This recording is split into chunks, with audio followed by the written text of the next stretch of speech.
I headed to the lake house to unwind for the weekend, but the kitchen and living room had been gutted for a remodel. My mom said, "We're redoing it for your brother and his wife." I grabbed my property deed and called my attorney. The next day, my whole family received a huge surprise. Can you even imagine coming home, totally exhausted, dreaming of peace, only to find your entire sanctuary, your private slice of heaven, completely destroyed? And the absolute worst part? The people who did it were the ones I trusted most. My own family. Seriously, my parents. What the hell happened next? It was a Friday afternoon, a perfect escape. I remember pulling into the gravel driveway of my lake house, just outside Austin, already breathing a sigh of relief. 3 glorious days stretched ahead, silence, sparkling lake views, 0 work emails. I'd earned it. 6 grueling months closing this huge deal, and my job as a commercial real estate broker had really been sucking the life out of me. This lake house? It was my haven. My sanctuary? Or at least, it was supposed to be. The second I opened the front door, my stomach dropped. A thick, choking cloud of dust hit me. My beautiful living room, the one with the cream sofas, the vintage lake photos I'd curated so carefully, it was gone. Just gone. In its place? Exposed beams, torn drywall, construction equipment scattered everywhere. I stepped inside, my sneakers crunching on debris, and felt a cold knot tighten in my chest. This couldn't be happening. The kitchen? Oh, the kitchen was worse. The custom cabinets I'd saved 3 years for, ripped out. Just gaping holes in the walls. My gorgeous marble countertops, installed just last spring, shattered into a million pieces on the floor. And my vintage farmhouse sink, the one I'd driven 4 hours to find in San Antonio? Vanished. Instead, there was a concrete mixer and stacks of brand new cabinets still in boxes. I just stood there, frozen. My mind screaming. What is this? What am I seeing? This was my house. My hard-earned money bought it 5 years ago. My down payment, my mortgage payments, every single month.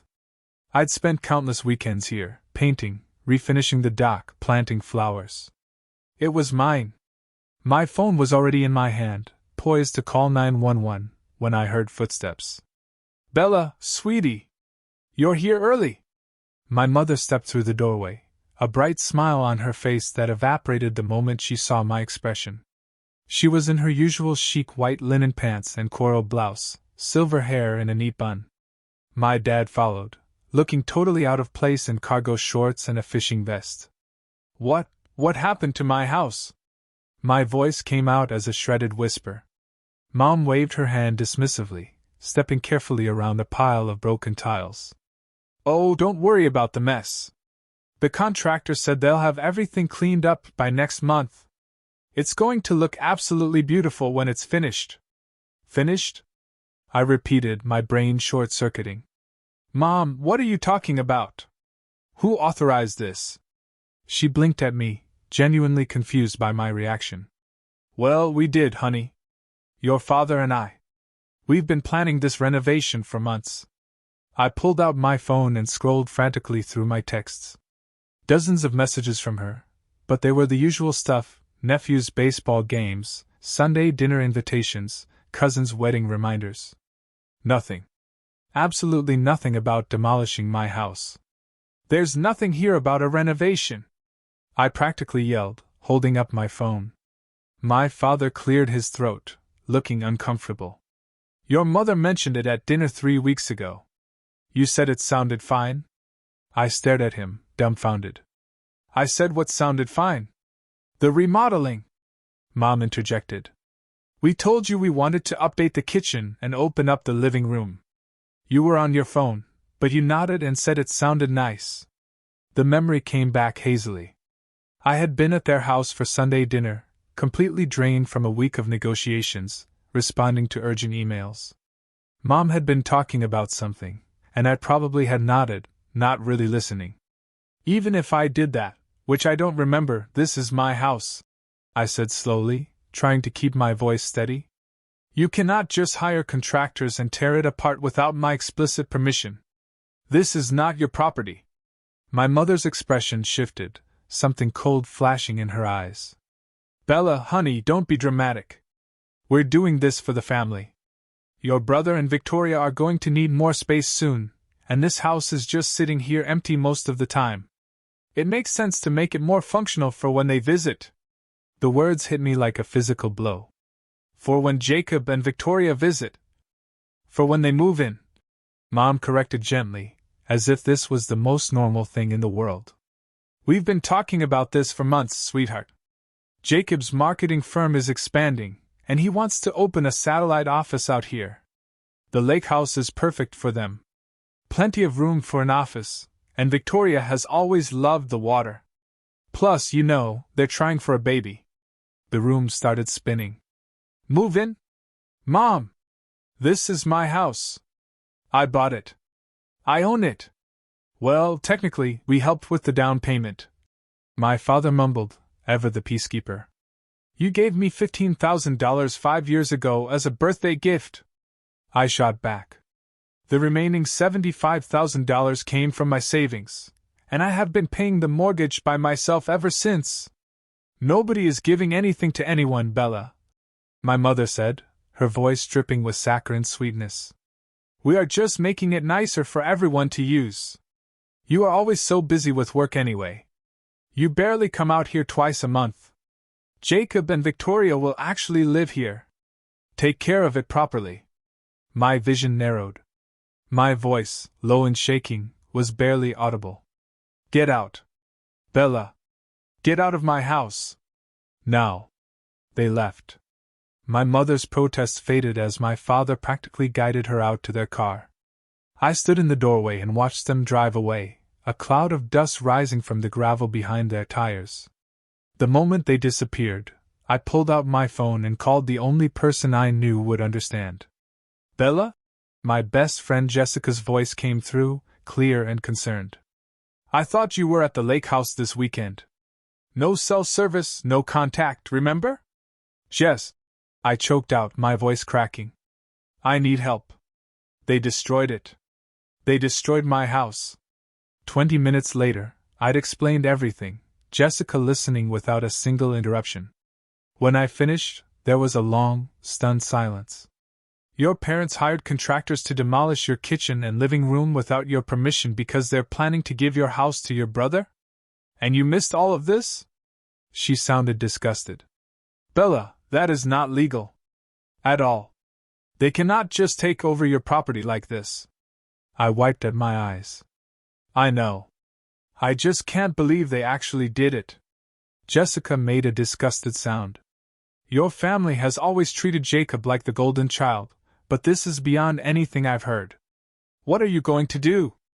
I looked around at the destruction, at years of work and savings demolished in the name of my brother's convenience. A hard, cold resolve settled in my chest. I'm going to call my attorney, I said. And then I'm going to make sure this never happens again. After I hung up, I walked through the house slowly, documenting everything with my phone camera: the destroyed kitchen, the demolished living room, the construction equipment. I photographed the boxes of new cabinets, clearly more expensive than what I'd installed, and the high-end appliances still wrapped in plastic. Then I drove into town to the only hotel nearby, a small bed and breakfast where the elderly owners knew me from my frequent visits. I thought you had the whole weekend at your place, the owner said. Change of plans? I said, trying to smile. Family issues. That night, lying in an unfamiliar bed, I pulled out my laptop. I opened the file where I kept all my property documents. The deed was there, clear and unambiguous. The house was in my name. Only my name. My parents had no legal claim. I drafted an email to my attorney, Gregory, explaining the situation and asking for an emergency consultation. Then I opened my banking app and reviewed my mortgage statements, property tax payments, insurance records. Everything was in order. Everything was in my name. Saturday morning, I drove back to the house early. The place looked even worse in the bright daylight. I walked through each room, making notes about every single thing damaged or removed. My custom light fixtures from Fredericksburg? Gone. The hardwood floors I'd refinished? Scratched and gouged. Even the built-in bookshelves and what used to be my reading nook had been ripped out. I was photographing the damage when I heard a car pull up. Through the window, I saw Jacob's silver sedan. My brother stepped out, followed by his wife, Victoria. Jacob was 34, 3 years older, with Dad's tall frame and Mom's easy charm. He'd always been the favorite, the one who could do no wrong. Victoria was petite and blonde, with a sweet smile I'd never quite trusted. They walked in without knocking. "Bella!" "Hey," Jacob said, grinning, completely oblivious. "Mom said you were upset about the renovation. I thought I'd come by and show you the plans. Once you see what we're doing, you're going to love it." I sat down my phone carefully. "Jacob, this is my house, right?" "Yeah, of course." He pulled out his phone. "But Mom and Dad explained about the arrangement, right? How it makes more sense for Victoria and me to be out here full-time. You're barely here anyway." "There is no arrangement," I said, my voice flat. "This is my property. I own it, and nobody asked my permission before hiring contractors to tear it apart." Victoria stepped forward, her smile still sympathetic, but a little brittle now. "Bella, I know change is hard, but this is really going to be better for everyone. The kitchen was so outdated, and the living room layout was really closed off. We're opening everything up, adding French doors to the deck, putting in a real master suite upstairs." "I don't care," I cut her off. "I care that this is my house, and you have no right to be here making decisions about renovations I never approved." Jacob's smile faded. "Come on, Bella. Don't be like this. Mom and Dad are helping us out, and it's not like you're using the place. You're always working, always too busy for family. Victoria and I actually want to be here." The implication was clear. I was the selfish career woman, too focused on work to appreciate what I had, while Jacob and Victoria understood the value of family and home. It was the same narrative I'd heard my entire life. "Get out," I said quietly, my voice barely audible. "Bella, get out of my house right now, both of you. Or I'm calling the police." Victoria's sweet smile turned sharp. "You know, your mother was right. You are being incredibly selfish about this. I'm acting like someone whose property was illegally vandalized," I shot back. "Leave now." They left, and I stood alone in the ruins of my living room, my heart pounding. I called Gregory from the front porch, looking out at the lake that had always brought me peace. He answered on the second ring. "Bella, I got your email. This is quite a situation." I explained everything that had happened since yesterday, including the conversation with Jacob and Victoria. Gregory listened without interrupting. "All right," he said. "Here's what we're going to do. First, you need to document everything. Every piece of damage, every conversation, every text message. Second, I'm going to draft a cease and desist letter to the contractors and your family members, making it clear that no further work is to be done without your written authorization. Third, we're going to send formal notice that any family members currently occupying or attempting to occupy your property are doing so illegally. My parents are going to lose their minds," I said, dread filling me. "That's not your problem," Gregory replied, his voice firm. "What they did is trespassing and destruction of property at minimum. You would be well within your rights to press charges, though I wouldn't recommend starting there. What about the renovation? Can I hold them liable for the costs?" "Absolutely. If they hired contractors without your permission, they are responsible for both the cost of the unauthorized work and the cost of restoring your property to its previous condition. Do you have documentation of what the house looked like before?" I thought of the dozens of photos I had taken over the years. "Yes, I have everything." "Good. Send me all of it. I'll put together a demand letter as well." "And if they don't pay?" Gregory paused. "Then we take them to court," he added more gently. "But Bella, I have to ask, are you prepared for that? Suing your family is going to create a permanent rift." I looked at the exposed beams of my demolished living room, at the construction equipment scattered across my floor. I thought about my mother's casual dismissal of my ownership, Jacob's entitled assumption that he could just take what was mine. Yes, I said. I am prepared. That afternoon, I spent hours gathering every piece of documentation I had, photos of the house before and after each improvement, receipts for appliances, furniture, custom work, my mortgage statements, property tax records, screenshots of my mother's text messages, none of which mentioned any renovation plans, even a recording of my conversation with Jacob and Victoria, which I'd started as soon as I heard them pull up. I organized everything into folders and sent it all to Gregory. Then I drafted a message to my family group chat. I need to make something very clear, I wrote. The lake house is my property. I purchased it with my own money. I pay the mortgage with my own money, and I am the sole owner according to the deed. No one had my permission to hire contractors or begin any renovations. Effective immediately, all work must stop and all family members must vacate the property. My attorney will be sending formal notice of this shortly. Any further trespassing or damage to my property will result in legal action. I hesitated before hitting send. This was it. The moment I drew a line that could not be uncrossed. I hit send. The responses came almost immediately. My mother first, a long paragraph about how hurt she was that I would threaten the family with legal action. My father, shorter, saying I was overreacting. Jacob, angry, accusing me of ruining his plans and being vindictive out of jealousy. I muted the group chat and set my phone face down. Sunday morning, I met Jessica for coffee. She hugged me tightly. "You look terrible," she said, which is exactly why I loved her. Jessica never sugar-coated anything. "I feel terrible," I admitted. We sat down, and I filled her in.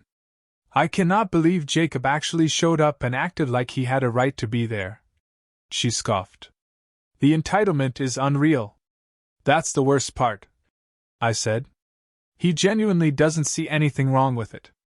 "None of them do." "What did Gregory say?" "He's drafting all the legal notices. They should go out tomorrow.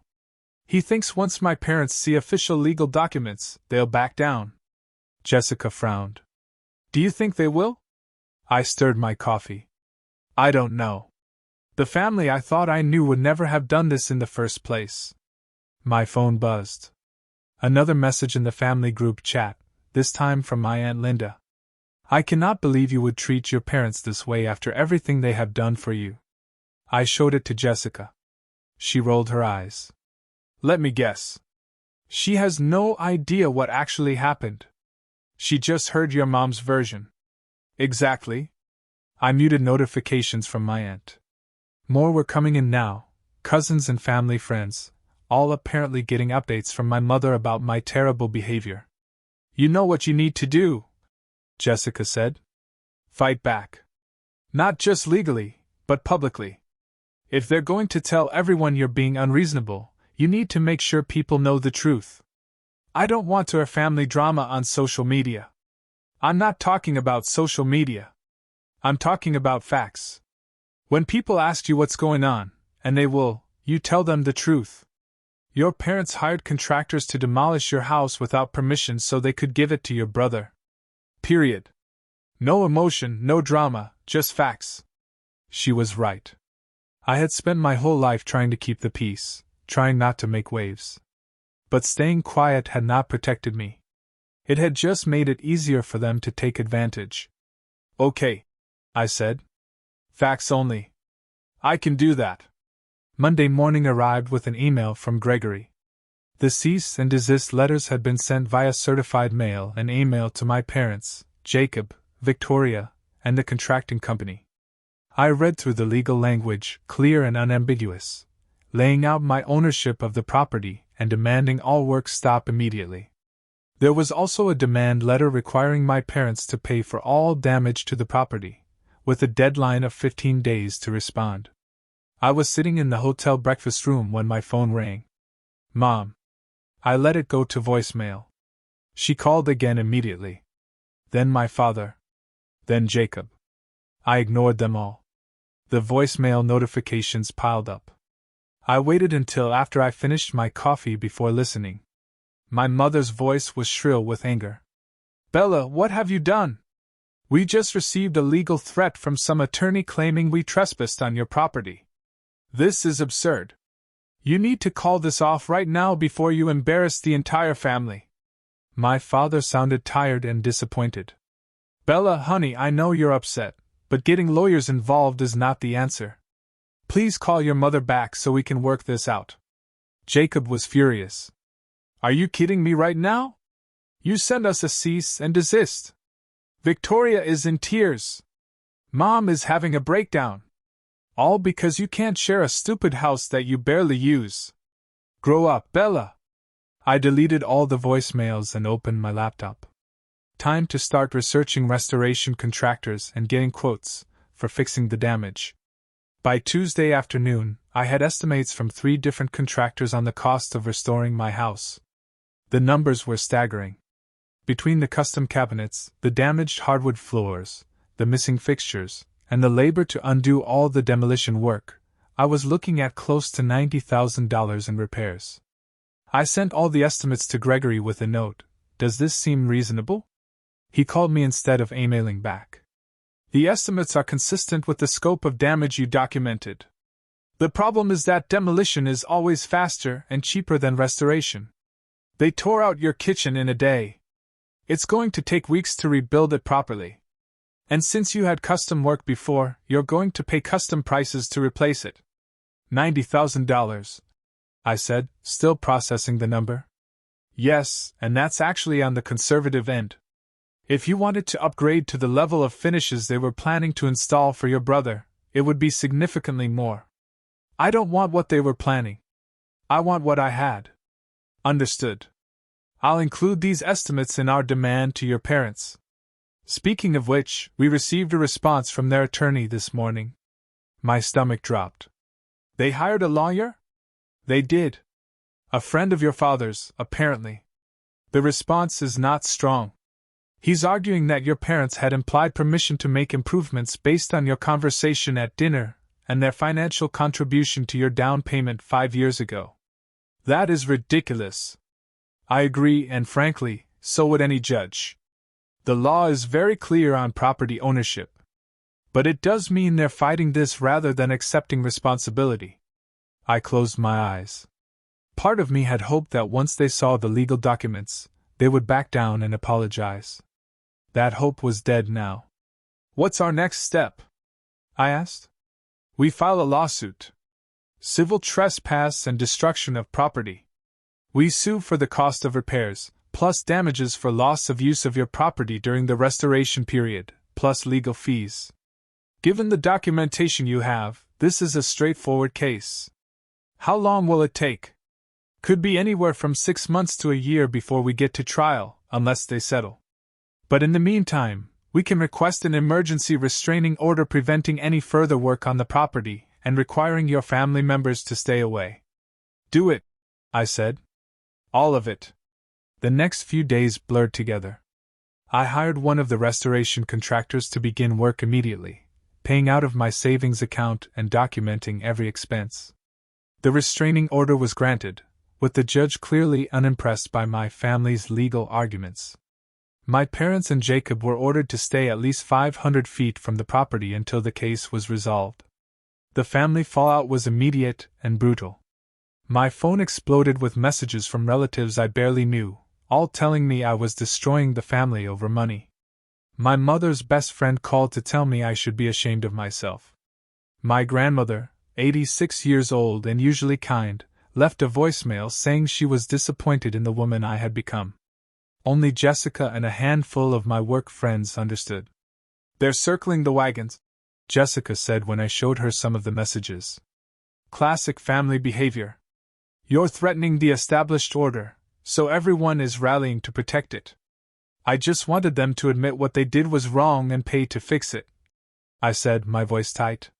That's all. You don't have to destroy anything, she said gently.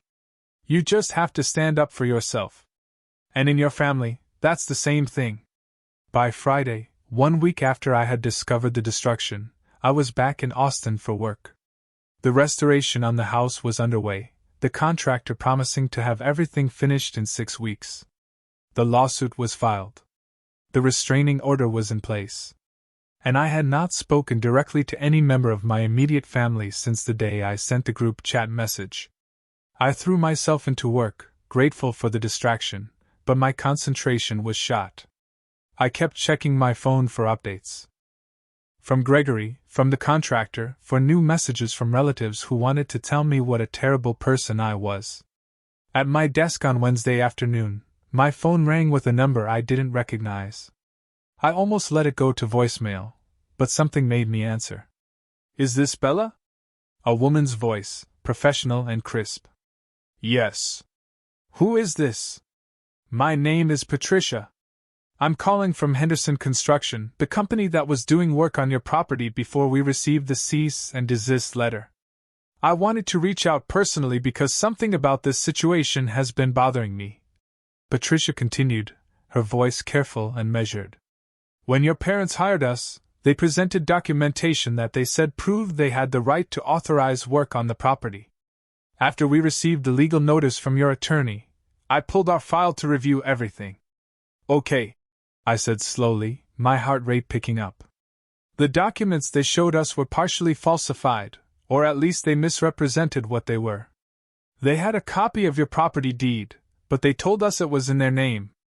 They also had what they claimed was a power of attorney giving them the right to make decisions about the property.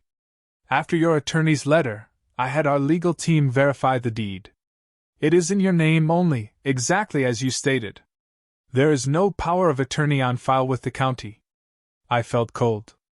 "They forged documents to hire you?" "Not forged exactly, more like they lied about what the documents meant. But yes, essentially they misrepresented their authority to hire us. If we had known they didn't have legal permission, we never would have accepted the job." "Why are you telling me this?" Patricia hesitated. "Because I've been in this business for 20 years. And I know the difference between a family disagreement and something more serious. What your parents did crosses a line. You deserve to know exactly what happened. Also, frankly, we don't want to be caught in the middle of this lawsuit. If you need any documentation from us about what we were told and what documents we were shown, we will provide it." After I hung up with Patricia, I sat at my desk for a long time, staring at my computer screen without seeing it. My parents had lied to the contractors. They had deliberately misrepresented documents to make it seem like they had the authority to demolish my house. This was not a misunderstanding. This was calculated deception. I called Gregory immediately, and told him everything Patricia had said. "That changes things," he said, his voice grim. "If they knowingly misrepresented their authority to the contractors, that could be fraud. It certainly strengthens our civil case significantly. Can you get a written statement from this Patricia?" She said they would provide documentation. "Good. Follow up with her and get everything in writing. This might be enough to push them toward a settlement. Most people don't want to go to trial when there's evidence of deliberate deception. But my parents did not settle. Instead, their attorney sent a response claiming that Patricia was lying to protect her company from liability, that my parents had every right to make improvements to a property they had helped purchase, and that I was being vindictive and using the legal system to punish them for treating my brother fairly. I read the response twice, feeling something break inside me. They were not going to admit what they did. They were not going to take responsibility. They were going to fight this all the way, and they were going to keep insisting they were the victims. That night I called Jessica. "I need to know something. Be honest. Am I being unreasonable? Is there any part of this where I'm in the wrong?" "Bella, no. Absolutely not," she said firmly. "They destroyed your house without permission. They lied to contractors to do it. They're trying to give your property to your brother. There is no universe where you are the bad guy here. Then why does it feel like the whole world thinks I am? Because your family has spent your entire life making you believe that your needs don't matter as much as Jacob's," Jessica said bluntly. "And now you're finally pushing back, and they can't handle it. So they're mobilizing everyone they know to make you feel guilty and back down. It's manipulation, Bella. Classic manipulation." I knew she was right, but knowing it didn't make it hurt less. The lawsuit moved forward slowly, grinding through discovery and depositions. My parents' attorney tried every delay tactic in the book, asking for continuances and extensions and additional time to respond to every filing. Gregory said it was standard practice for someone trying to drag things out, but it was exhausting. 3 months after I first discovered the destruction, I was deposed by my parents' attorney in a conference room in Austin.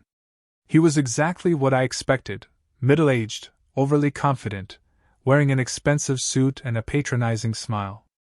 "Bella," he started, "can you explain to me why you believe your parents, who contributed $15,000 to your down payment and whom you love very much, would deliberately destroy your property?" "I don't believe they thought of it as destruction," I said carefully, exactly as Gregory had coached me. "I believe they thought they had the right to make these decisions because they have never respected my ownership of the property.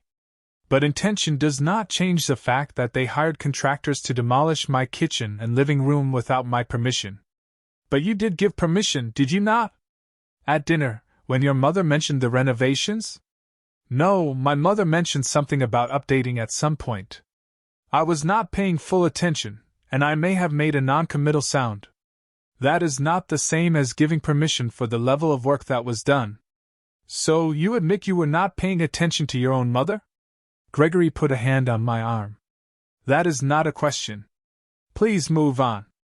The deposition went on for 3 hours. They asked about my relationship with my parents, with Jacob, how often I used the house, my finances, whether I was jealous of my brother's marriage. They tried every angle to paint me as an unreasonable, difficult person who was making trouble over nothing. I answered every question calmly and factually, exactly as we had practiced. When it was over, Gregory told me I had done well, but I felt hollowed out and exhausted. "They're going to settle," he said as we packed up. "That deposition did not go the way they hoped. Your testimony was clear and consistent, and there's nothing they can use against you. Plus, we have the contractor testimony. They know they're going to lose at trial." "When?" I asked. "Could be weeks, could be a couple of months, but it's coming." I drove back to the lake house that evening. The restoration was nearly complete. The contractor had worked steadily for the past 3 months. The kitchen looked almost exactly as it had before. The living room was finished, the hardwood refinished, new drywall painted, furniture replaced. It looked like my house again. But it didn't feel the same. For months after the initial incident, I received a call from Gregory on a Tuesday morning. "They're offering to settle." "For how much?" "Full cost of restoration plus your legal fees." No admission of wrongdoing, but a statement that they regret the misunderstanding and will not contest your ownership of the property. I thought about it. The restoration had cost $87,000. My legal fees were up to $40,000 and climbing. This would make me whole financially, even if it did nothing for the emotional damage. "What do you recommend?" I asked. "Take it. I know you want them to admit they were wrong, but you're not going to get that. This gets you paid back and ends the legal battle. You can move on with your life." Moving on with my life. That sounded good. Except I knew my family would tell everyone they had done nothing wrong. That they settled just to end my vindictive lawsuit. That they were the bigger people for not dragging this through the courts. The narrative would still paint me as the problem. "Give me 24 hours to think about it," I said. That night, I sat on the deck of my lake house, looking out at the water under the moonlight. The house was mine again, fully restored, legally protected. The lawsuit would end. I would get my money back. Everything would go back to normal. Except it wouldn't. Because normal had meant being the family member who was expected to accommodate everyone else. Normal had meant watching Jacob get preferential treatment and staying quiet about it. Normal had meant letting small violations slide until they became big ones. I did not want normal anymore. I called Gregory the next morning. "I want a counteroffer." "All right. What do you have in mind?" "Full cost of restoration, legal fees, and an additional $100,000 in damages for emotional distress and loss of use of property. Plus a written apology signed by both parents that acknowledges they did not have permission to hire contractors or authorize work on my property, to be provided to the contractors and filed with the county property records. Gregory was quiet for a moment. That is going to push us back toward trial. They are not going to agree to that. Then we go to trial, I said, my voice firm. I am done pretending this was not as bad as it was. 2 weeks later, my parents rejected the counter-offer. Their attorney called it outrageous and vindictive and said they would rather take their chances with a jury than give in to my extortion. Gregory scheduled the trial for 8 weeks out. I spent those weeks preparing for more depositions, this time of my parents and Jacob. I wasn't present for those, but Gregory told me they didn't go well for them. My mother got emotional and defensive. My father contradicted himself several times about what documents they had shown the contractors. Jacob admitted under oath that he had been planning to move into the house permanently, and that our parents had promised it to him. That last part is actually helpful, Gregory said. It establishes that this was not just about improvements. They were actively trying to transfer the property to your brother without your knowledge or consent. The trial took 3 days. My parents' attorney tried to paint me as an ungrateful daughter who was estranged from her loving family over a simple misunderstanding.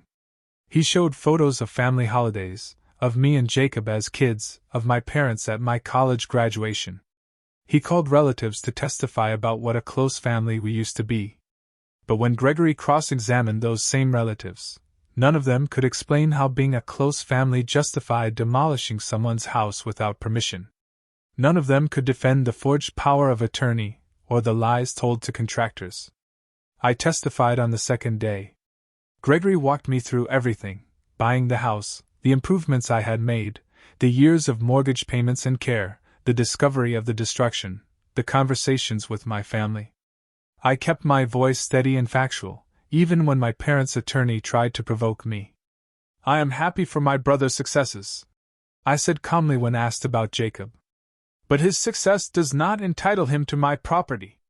The contractor, Patricia, testified on the third day. She brought documentation of everything my parents had told her company, including notes from the initial consultation where my mother had claimed she and my father were the property owners and were doing renovations before transferring it to their son. The falsified power of attorney was entered into evidence, with an expert witness testifying that it had never been properly executed or filed. By the end of the third day, I could see my parents' attorney knew he was losing. His closing argument focused almost entirely on the emotional aspects, about family bonds and forgiveness, and how tragic it was that I was willing to destroy my relationship with my parents over money. Gregory's closing was shorter and more direct. This case is not about family dynamics or emotional disputes. It is about property rights and the rule of law. The defendants do not own this property. They did not have permission to hire contractors or authorize work on this property. They deliberately misrepresented their authority to those contractors. They caused $87,000 in damage. The law is clear. They are liable for that damage, and the plaintiff is entitled to compensation. The jury deliberated for 4 hours. When they came back, the verdict was in my favor on every count. The judge awarded me the full cost of restoration, all legal fees, and $75,000 in additional damages. He also issued a permanent injunction preventing my parents or Jacob from entering the property, or making any claims to it. And he ordered my parents to sign a document acknowledging they had acted without authorization, to be filed with the county. I sat in the courtroom and watched my mother cry. My father stared at the table, his face gray. Jacob looked furious, whispering angrily to Victoria. Their attorney gathered his papers quickly, clearly eager to be done with the case. Gregory leaned over. You won completely. But I didn't feel victorious. I felt tired and sad and relieved all at once. Outside the courthouse, my parents and Jacob left through a side exit, avoiding me entirely. I stood on the front steps with Gregory and Jessica, who had taken the day off work to be there for me. What now? Jessica asked. Now I try to figure out what my life looks like without the drama, I said. That weekend, I drove to the lake house. It was mid-October, the weather perfect, the trees just starting to turn color. I walked through every room slowly, running my hands over the restored cabinets, the refinished floors, the new furniture that was close enough to what I had before. It was mine. Completely and legally mine, with court documents to prove it. No one could take it from me now. I made dinner in my restored kitchen, pasta with vegetables from the farmer's market in town. I ate on the deck, watching the sun set over the water, and felt the tension I had been carrying for 6 months start to ease. My phone buzzed. A message from Jessica. "How is it?" "Peaceful," I typed back. Finally peaceful. The next morning, I woke up early and went for a run along the lake trail. When I got back, there was a car in my driveway, my grandmother's old sedan. I approached cautiously. Grandma was sitting on my front porch, a basket beside her. "I brought muffins," she said when she saw me. "Blueberry, your favorite." I sat down on the step below her, not quite ready to trust this. "Grandma, what are you doing here?" I wanted to apologize. She looked older than I remembered, more fragile. "I was wrong about what I said to you. I was wrong to take your mother's side without asking for your side of the story. And I was wrong to think that family always means accepting whatever treatment we get." "Mom told you her version," I said. "She did. And I believed her because I wanted to believe that my daughter would not do something so hurtful to her own child. But then I heard about the trial, about what actually happened, about the lies and the documents and all of it. And I realized your mother was wrong. Your father was wrong. And I was wrong for judging you." I felt tears prick my eyes. "Thank you for saying that. I know it does not fix things, and I know you might not want a relationship with me anymore after the things I said, but I wanted you to know that I see the truth now. And I am proud of you for standing up for yourself." We sat together in silence for a while, eating muffins and watching the lake. It was not forgiveness, not yet, but it was a start. "Your mother is not doing well," Grandma said eventually. "The judgment hit them hard financially, and Jacob is furious with both of them. Apparently, he took out a loan based on their promise that he would have this house, and now he is stuck with debt and no property to show for it." I thought about that. My parents had not just tried to steal my house. They had made promises to Jacob they couldn't keep, setting him up for his own disappointment and debt. "That is unfortunate," I said carefully. "But it is not my responsibility to fix." "No," Grandma agreed. "It is not. They made their choices. Now they have to live with the consequences." 3 months after the trial, I received a certified letter from my parents' attorney. They were declaring bankruptcy. The judgment against them, combined with their legal fees and the debt they had taken on for the renovation they had planned, had destroyed their finances. Their house was going into foreclosure. They were moving into a rental apartment. I called Gregory immediately. "Can they do this?" "They can declare bankruptcy, yes. Whether the debt gets discharged depends on how the court views the circumstances. Given that the debt arose from intentional wrongdoing rather than normal business circumstances, we have grounds to argue it should not be discharged. But it's going to be another legal fight." I sat with that information. Another legal fight. More attorneys, more court dates, more stress. And even if I won, my parents had no money. "What do you want to do?" Gregory asked. "I don't know," I admitted. "Part of me wants to fight it, but another part is just exhausted. Take some time to think about it. We have 60 days to respond." 6 weeks after the bankruptcy filing, I got a phone call that changed everything. "Bella, this is Patricia from Henderson Construction. Do you have a minute to talk?" "Of course," I said, surprised. "I wanted to give you a heads up about something. Your brother Jacob contacted us last week asking for copies of all our files related to your property. He said he was considering filing his own lawsuit against your parents for promising him property they didn't have the right to give away." I sat down. "Jacob is suing Mom and Dad." That's what it sounds like. He's claiming they defrauded him by making promises about your house, causing him to take out loans and make plans based on those promises. He wanted our documentation to support his case. After I hung up, I sat in stunned silence. Jacob was suing our parents. The golden child was turning on them, angry that their schemes had left him in debt.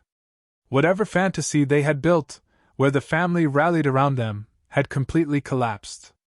I called my grandmother, who confirmed it. He filed papers last week. Your mother called me in hysterics. She cannot understand how her own son could do this to her. I pointed out that she couldn't understand how her own daughter could sue her either. But apparently that is different. Is it though? I asked. No, Grandma said. It is not different at all. Jacob's lawsuit alleged fraud, breach of promise, and financial harm. He was seeking damages for the loan payments he had made, for the expectation of living in my lake house, for the costs of his cancelled plans, and for emotional distress. Unlike my straightforward property damage case, his was messy and complicated. I watched from a distance as my family tore itself apart. My parents' bankruptcy was delayed while they dealt with Jacob's lawsuit. Family members who had called me vindictive were now split, some supporting Jacob, others appalled that he would sue his own parents. My mother tried to call me twice. I didn't answer. She left voicemails asking me to talk to Jacob, to tell him to drop the lawsuit, to help fix this mess, as if I owed her anything. I deleted the voicemails without responding. In April, 9 months after I discovered the destruction of my house, I stood in my Austin office and looked out at the city skyline.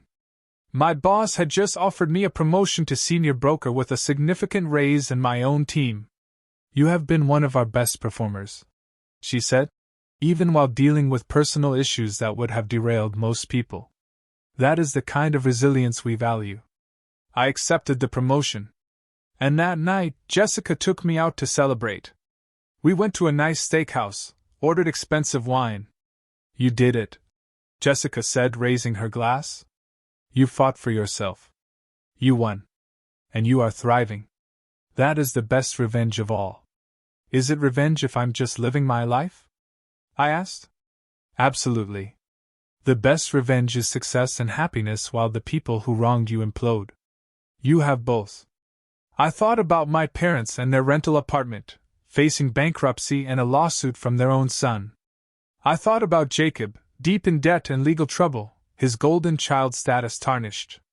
I thought about the extended family members who had called me selfish, now watching the consequences unfold. And I thought about myself, in my restored lake house on weekends, in my Austin apartment during the week, with a new promotion and a life I had built entirely on my own terms. Yeah, I said, a small smile playing on my lips. I guess it is. The bankruptcy proceedings dragged on through spring. The judge scheduled a hearing for late July. I didn't want to go, but Gregory insisted I needed to be there. My parents sat on the other side of the courtroom with their bankruptcy attorney, looking older and more worn. My mother's hair had gone almost completely white. My father had lost weight, his suit hanging loose. Jacob was there, too, with his own attorney, objecting to the bankruptcy discharge because it would impact his ability to collect on his own judgment. He didn't look at me. The hearing lasted 2 hours. My parents' attorney painted a picture of 2 elderly people who had made a mistake and were now being punished beyond reason. He argued that forcing them to pay would leave them destitute. Gregory countered that they had deliberately defrauded contractors and attempted to steal property, and that allowing them to discharge that debt would send a message that such behavior had no consequences. When it was over, the judge took the matter under advisement, saying he would issue a ruling within 30 days. I left the courthouse and drove straight to the lake house, needing peace. I sat on my deck with a cold drink and tried not to think about my parents' defeated faces. My phone buzzed. A text from a number I didn't recognize. This is Victoria. Can we talk? I stared at the message before responding. About what? About everything, please. I know you have no reason to trust me, but I would like to explain some things. Can I buy you coffee? Against my better judgment, I agreed to meet her the following weekend at a coffee shop halfway between Austin and where she and Jacob were living. She looked different when I walked in, thinner, more tired, her usual polished appearance slightly frayed. We got our coffees and sat at a corner table. "Thank you for meeting me," Victoria said. "I wasn't sure you would." "I'm not sure why I did," I admitted. "What do you want, Victoria?" She wrapped her hands around her coffee cup. "I want to apologize. And I want to explain what was happening behind the scenes. Things you didn't know about." "Okay," I said wearily. "Your mother came to us about 2 years ago with the idea of the lake house. She said you barely used it, that it would be perfect for Jacob's satellite office plan. We were hesitant at first, but she was so persuasive. She made it sound like you had basically agreed. I never agreed to anything. I know that now. But your mother was so convincing," Victoria continued, her voice quiet. "Your parents took out a home equity loan on their house to pay for the renovation. They told us it was an investment, that they were making the house nicer before transferring it to Jacob. They promised that once the work was done, you would sign the property over because it was the right thing to do for family. That was never going to happen," I said. "I know. And I think deep down Jacob knew it too. But your mother was so certain, so confident. She had this whole vision worked out, and we wanted to believe it because we needed it to be true. Jacob's business wasn't doing as well as he let people believe. The idea of having the lake house, of not having to pay rent or a mortgage somewhere, was really appealing." I sipped my coffee, letting her talk. "When you refused to go along with it, when you sent that cease and desist letter, your mother told us you were being vindictive and jealous. She said you had always been difficult about Jacob's success. We believed her. I believed her, and I said terrible things to you because I thought you were being selfish. You called me a spoiled child," I said quietly. "I know. I am so sorry. I was wrong about all of it. Your mother manipulated us, and we let her because it served our interests. But you were right. It was your house. You had every right to protect it. Why are you telling me this now?" I asked. Victoria looked down at her coffee. "Because I'm divorcing Jacob. And because I think you deserve to know the truth about what was happening, even if it doesn't change anything." I sat back stunned. "You're divorcing him?" "The stress of all this, the lawsuits, the debt, it destroyed us. But more than that, I realize that Jacob is exactly like your mother. He feels entitled to things that are not his. He blames other people when his plans don't work out. And I don't want to spend my life with someone like that." We sat in silence for a while. The coffee shop was busy around us, people coming and going. "I don't forgive you," I said eventually. "Not yet. Maybe not ever. But I appreciate you telling me this." Victoria nodded. "That's fair. I just wanted you to know that not everything was as it seemed. Your mother orchestrated a lot of this. And while Jacob and I were willing participants, we were also being manipulated." After she left, I sat alone in the coffee shop for a long time, processing everything. My parents had taken out a home equity loan to fund the renovation.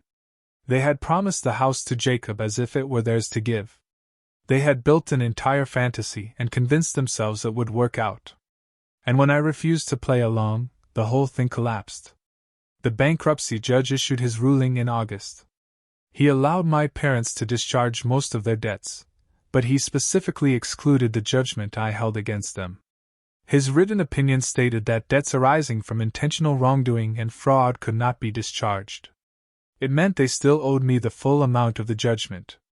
They would be making payments to me for years. Gregory called to tell me the news. "This is a significant win. The judge saw through their attempt to escape responsibility. They'll never actually pay it, though," I said. "They're living on a fixed income." "Probably not," Gregory admitted. "But that's not really the point anymore, is it?"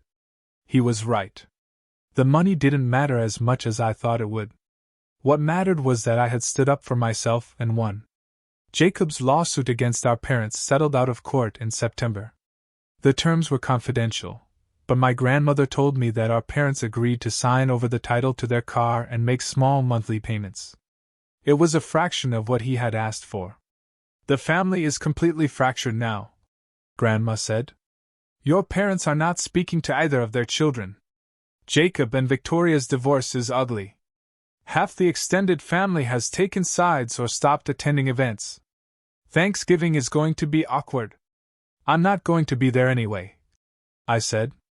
I know, but I wanted you to hear it from me. Your mother keeps saying that you destroyed the family with your selfishness. But those of us who are paying attention know that is not true. She destroyed the family by trying to steal from you. In October, a year after the initial discovery, I threw a party at the lake house.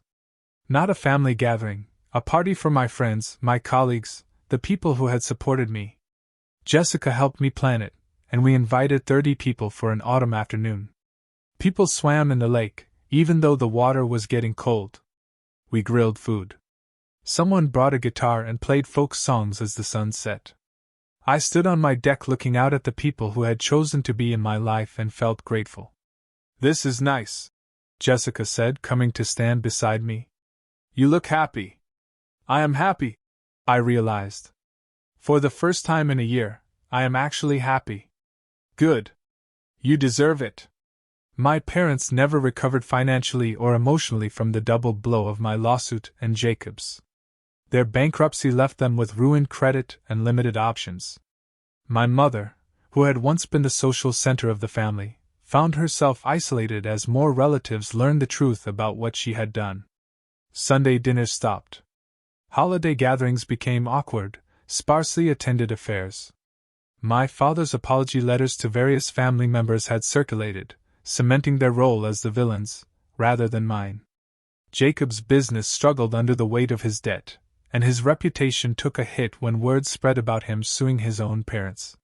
His divorce from Victoria was finalized with her getting most of their shared assets, leaving him in a small apartment, working twice as hard for half the success he once enjoyed. The golden child had tarnished, and no amount of defending could polish that away. I stood on my dock one evening in November, looking at my house, my property, my sanctuary that I had defended and won back. I felt something settle deep in my chest. The anger was gone, the hurt was fading. What remained was a quiet certainty that I had done the right thing, even when it was hard, even when it cost me relationships I had once valued. I had learned that protecting yourself is not selfish, that standing up for your rights is not vindictive, and that sometimes the people who are supposed to love you are the ones who will hurt you most if you let them. Looking back on everything, on